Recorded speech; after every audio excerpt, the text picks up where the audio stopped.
네, 매주 금요일 오후 5시 ETF 골든타임 함께하고 계십니다. 자, 여러분은 이 포트폴리오엔 어떤 ETF를 넣어야 마음도 통장도 두둑해질 수 있을까요? 그러게요. ETF 실전 포트폴리오로 알아보시면 어떨까요? 지금부터는 윤진 블랙퀀트 에쿼티 대표와 함께하겠습니다. 어서 오세요, 대표님. 반갑습니다. 안녕하세요. 안녕하세요.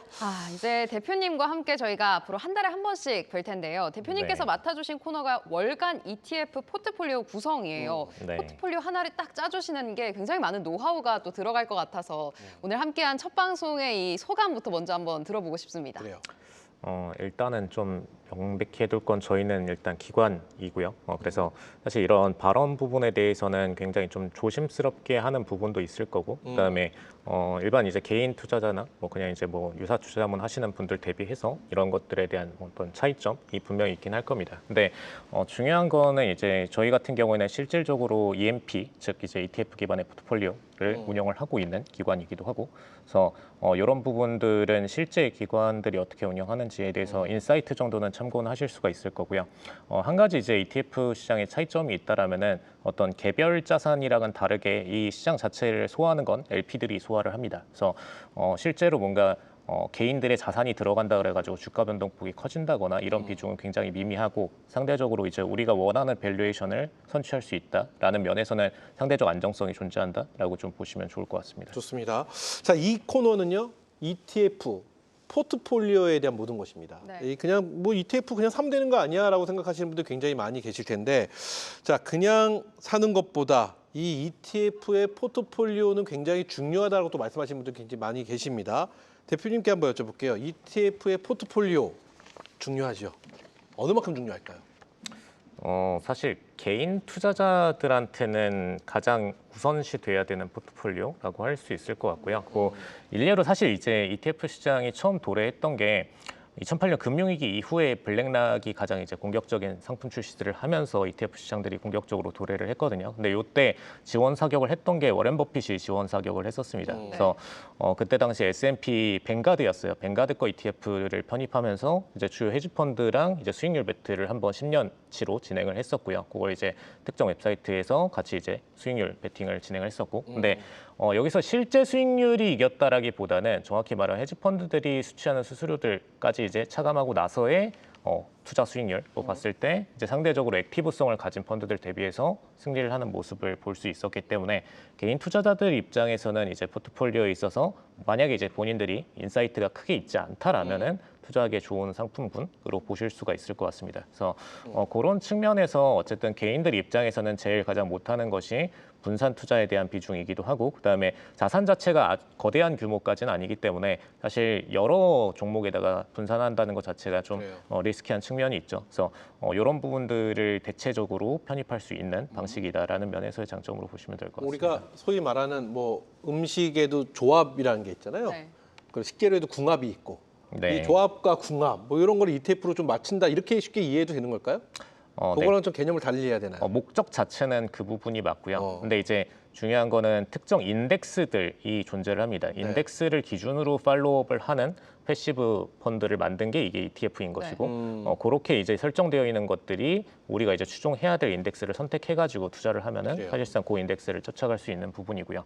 근데 중요한 거는 이제 최근 한 2018년도 이후부터는 테마성 혹은 섹터성 ETF들이 굉장히 많이 상장이 됐어요. 어떤 얘기냐면은 뭐 최근에도 나오고 있는 뭐 무슨 뭐 소부장 관련된 ETF가 됐고, 뭐 AI 관련된 ETF들이 됐고, 요거는 원래 옛날에 초창기에 있던 S&P나 나스닥만 추종하던 ETF들이랑 분명히 다르죠. 그래서 기존에 이제 사람들이 생각하던 어떤 특정 섹터가 올라간다 내려간다 이런 매크로적 지식에 기반하는 상품 설정이라고 좀 보시면 될 것 같습니다. 그래서 그런 중심의 매크로성 투자에 조금 더 적합하다라고 보시면 좋을 것 같습니다. 좋습니다. 또 궁금한 게 사실 보통 포트폴리오라고 하면 종목들을 이제 여러 개 담고 그걸로 구성을 하는데 네. ETF로 포트폴리오 짠다라고 했을 땐 주식 포트폴리오랑 어떤 좀 차이가 있는 건지 어떤 좀 유의할 점 같은 게 있을까요?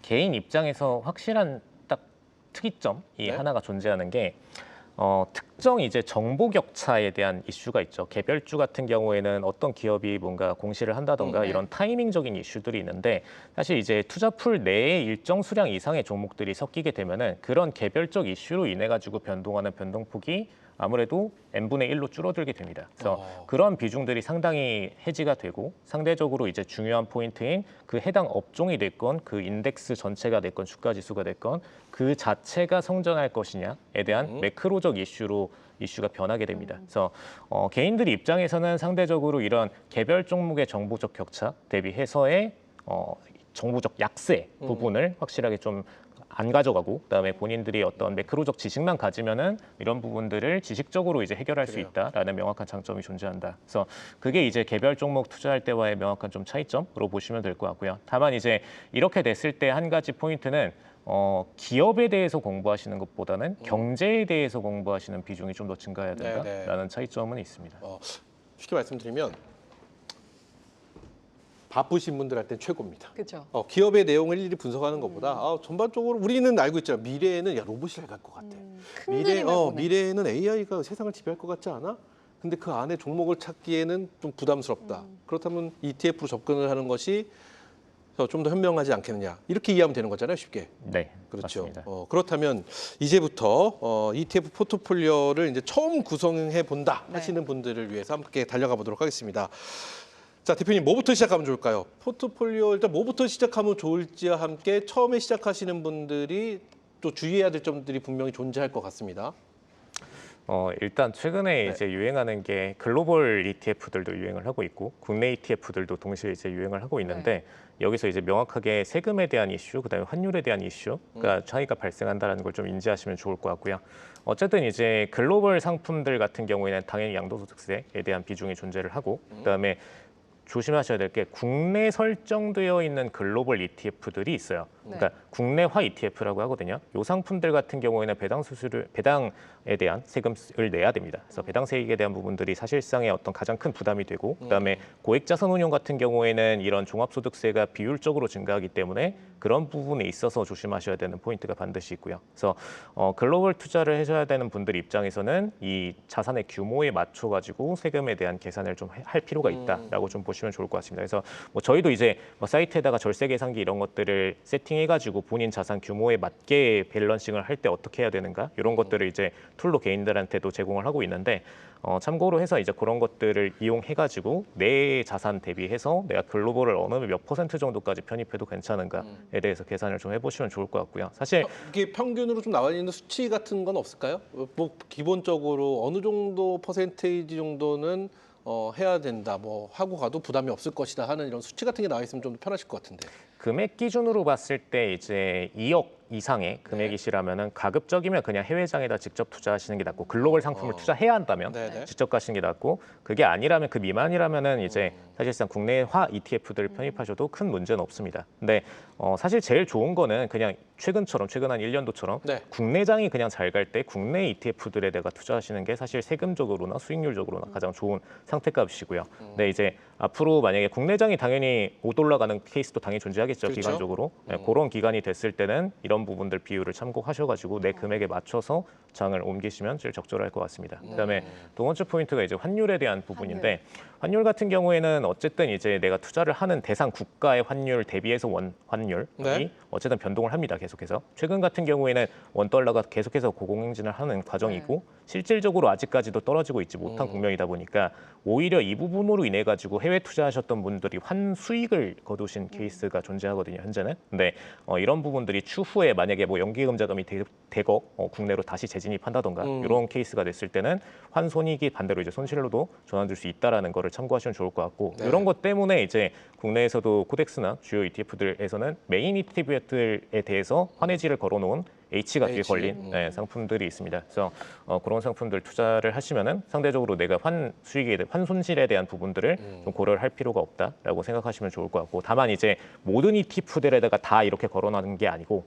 특정 ETF들에만 걸어놨어요. 그래서 이게 왜 그런가 하면 어쨌든 환 해지를 하는 것 자체도 비용이 발생하기 때문에 그렇죠. 일정 규모 이상 커지지 않으면 그들은 이제 손실 때문에 하지는 않습니다. 네. 포인트 역시 절세와 환율 그리고 지금 화면에 나왔던 저 내용들을 한번 좀 참고해 보시면은 ETF를 구성하시는데 도움이 되지 않을까 싶습니다. 네.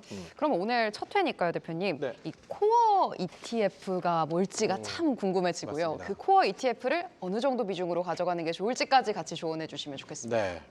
어쨌든 이제 코어라는 워딩은 뭐 일반적으로 잘 쓰는 워딩은 아닌데 일단 여기서 주셔가지고 그렇게 했는데 기본적으로 이제 벤치마크 할 메인 지수가 존재를 하면은 그 벤치마크 할 메인 지수에 맞춰가지고 기본 해당 ETF들을 뭐 적어도 낮게는 25%에서 뭐 높게는 50% 이상까지 네. 비중을 편입을 합니다. 그리고 시장이 굉장히 뭔가 인덱스 중심의 고공 성장을 할 거다라고 볼 때는 정말 이제 높게는 뭐 80% 90%까지도 편입을 할 수 있는 것이고요. 근데 중요한 것은 우리가 시장 자체가 기본적으로 장기 우상향하는 특정 주가지수 시장을 공략하실 필요가 있어요. 그래서 그런 주가지수 시장 중심으로 인덱스를 반드시 편입하셔야 되고 최근 국면 같은 경우에는 어쨌든 미국 증시나 국내 증시나 다 대다수가 뭐 회복 구간은 당연히 지나선 지 오래됐고 성장 구간도 이미 지나섰고 이제 과열 구간인 페이즈 3라고 합니다. 그래서 저희는 이제 이걸 레짐이라는 표현을 쓰는데 이제 개인 용어로는 이제 국면, 시장 국면이라고 생각하시면 될 것 같아요. 그래서 1, 2가 보통 이제 회복에서 성장 국면이고 3로 넘어가면 이제 과열 국면, 그다음에 이제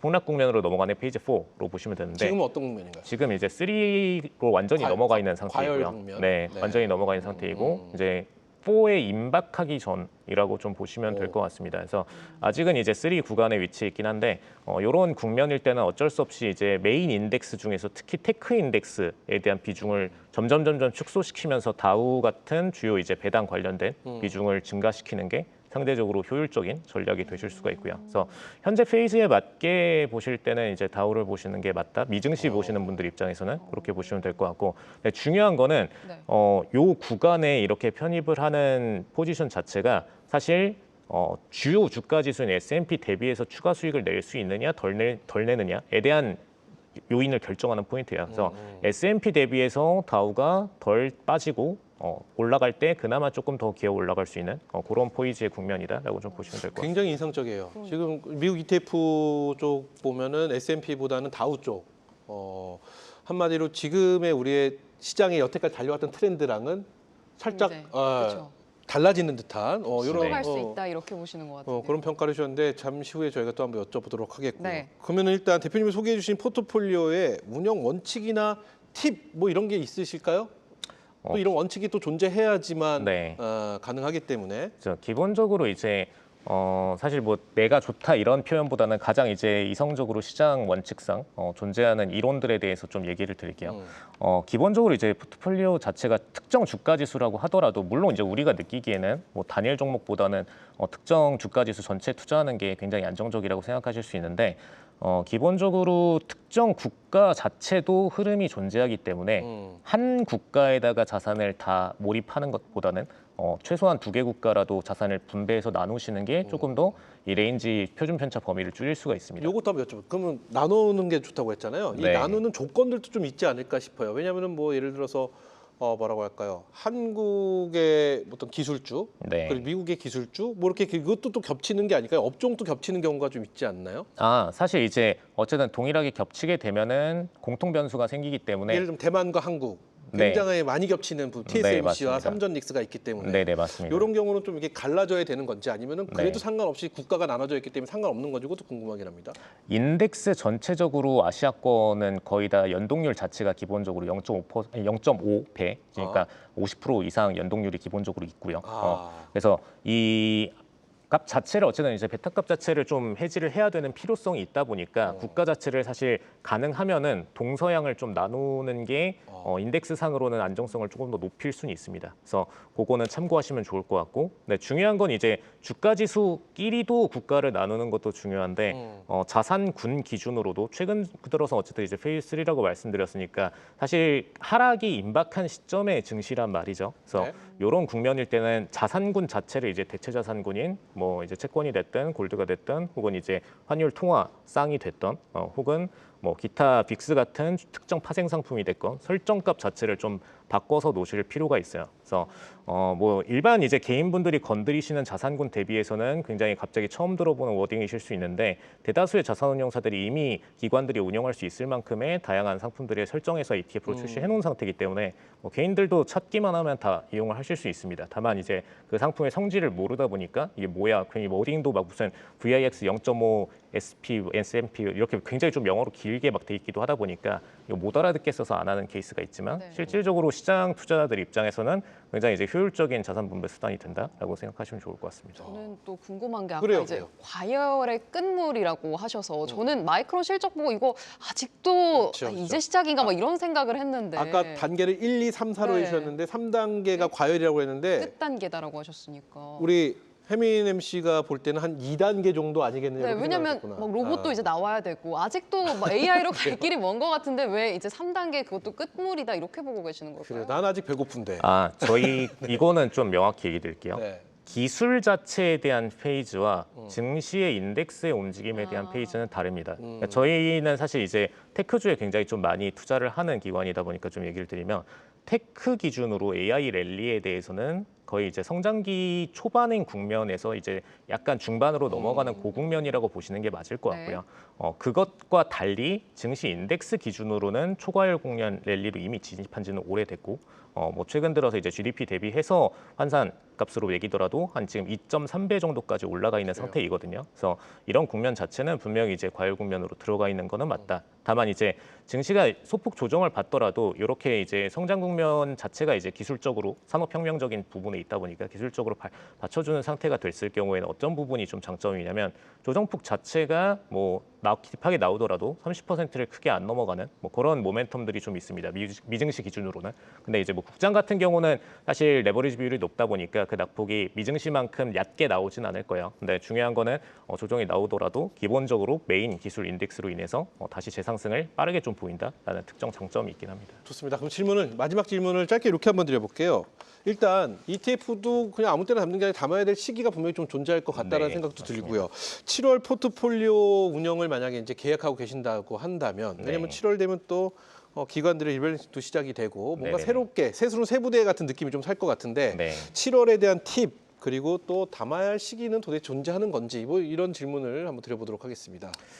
사실 기본적으로 중립 포지션으로 뭔가 원화를 보유한다라고 네. 했을 때 원화가 굉장히 안정적이라고 여기시겠지만 원화만 보유하는 것 자체가 하나의 포지션이고요. 절대 자산 중 하나이기 때문에 그래서 이 자체가 갖는 어떤 절대적 손실이 있습니다. 그래서 이 비중만 100% 놓는 것 자체가 문제이기 때문에 기본적으로 이제 특정 자산군에다가 50% 이상은 배분을 해놓으셔야 되는 게 맞다라고 얘기 드릴 수 있을 것 같고 네. 네, 지금 국면에서 어쨌든 페이지 3까지 넘어갔기 때문에 기본적으로 이제 코어 인덱스 같은 경우에는 스펙트럼 형태로 20%에서 높게는 이제 50%까지 스펙트럼 형태로 증가 나가셔야 되는 국면이고 채권에 대한 비중들을 적어도 20% 이상 편입하시는 거를 좀 권고를 드립니다. 근데 이제 채권 자체가 국내 채권들은 솔직히 금리가 그렇게 높지 않기 때문에 좀 재미가 없을 수 있어요. 네네. 그래서 이런 경우에는 지금 미국장 같은 경우에는 에스고브나 뭐 소파 혹은 이제 하이힐드 관련된 ETF들도 존재합니다.